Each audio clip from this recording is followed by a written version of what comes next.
Agim Ademi ka uruar gjithë Kosovën dhe tifozët shqiptar për fitoren e madhe të Dardanëve në Göteborg të Suedis.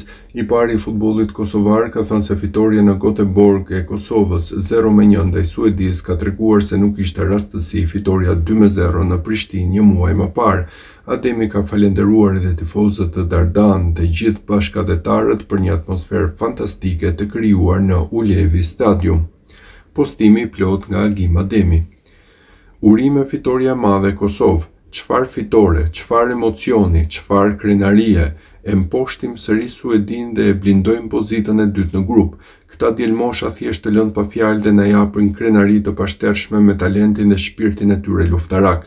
Fitoria e një muaj më parë në Fadil Vokri sonte në Göteborg u dëshmua se nuk ishte rastësishme, por konfirmimi i rritjes së madhe të kombëtares son Dardane. Goli i Fisnik Aslanit në stadiumin Ullevi na dha emocione të papërshkrueshme, ndërsa angazhimi deri në atomin e fundit të secilit futbollist për ta mbrojtur epërsinë ishte i pashoq. Urime Kosova ime për këtë fitore të madhe. Vazhdojmë me përkushtim dhe besim drejt ëndrrës së madhe, kualifikimit në Kupën e Botës 2026. Falenderim nga zemra për secilin futbollist, për zgjedhësin Franco Foda dhe stafin e tij për punën e shkëlqyer, si dhe për çdo pjesëtar të stafit të kombëtares për përkushtimin e treguar në vazhdimsi. Mirënjohje të veçantë për tifogrupin Dardanët dhe bashkëdhetarët tanë nga Suedia, Evropa dhe mbar bota, që ishin sonte në numër të madh për krah ekipit ton. Sonte le të festojë çdo shqiptar kudo që jeton e vepron, ka shkruar Ademi.